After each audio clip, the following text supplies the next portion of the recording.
Assalamualaikum warahmatullahi wabarakatuh. Di sini saya akan menjelaskan tentang fungsi audit internal dan piagam audit internal. Nah, fungsi audit internal itu fungsinya independen dan objektif di dalam suatu organisasi yang bertujuan untuk memberikan jaminan dan konsultasi terkait dengan efektivitas, efisiensi, dan keandalan proses kontrol internal. Fungsi ini membantu organisasi mencapai tujuan mereka dengan melakukan pemeriksaan sistem keuangan, operasional, manajemen risiko, serta proses-proses lainnya. Nah, di sini ada beberapa fungsi utama dari audit internal. Meliputi 1. Pemeriksaan dan evaluasi. Nah, untuk pemeriksaan dan evaluasi ini melakukan pemeriksaan dan evaluasi terhadap kontrol internal dan proses operasional untuk memastikan keefektifan dan keefisienan. Dan yang kedua ada penilaian resiko, menilai resiko-risiko yang mungkin dihadapi oleh organisasi dan memberikan rekomendasi untuk mengelolanya. Yang ketiga ada penyediaan jaminan. Nah, untuk penyediaan jaminan ini sendiri menyelidiki kecurigaan, kecurangan, atau pelanggaran kebijakan dan memberikan penyuluhan kepada manajemen terkait temuan tersebut. Ada yang kelima, konsultasi. Memberikan konsultasi kepada manajemen untuk meningkatkan efisiensi dan efektivitas proses-proses bisnis. Dan yang keenam ada pemantauan dan pemantauan. Memantau pelaksanaan rekomendasi audit dan memastikan implementasinya.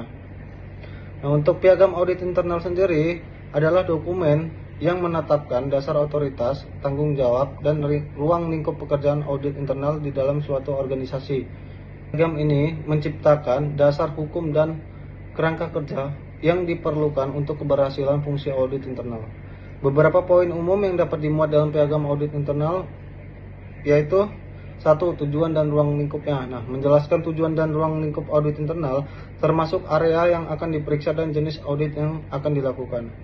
Dan yang kedua ada otoritas dan kewenangan.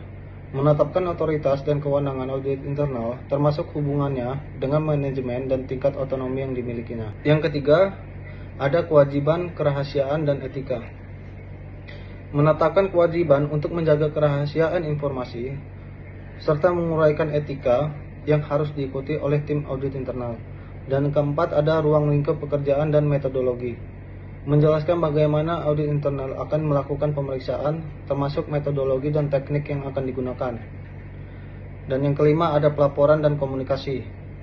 Menetapkan prosedur pelaporan hasil audit dan komunikasi dengan manajemen dan pihak-pihak terkait.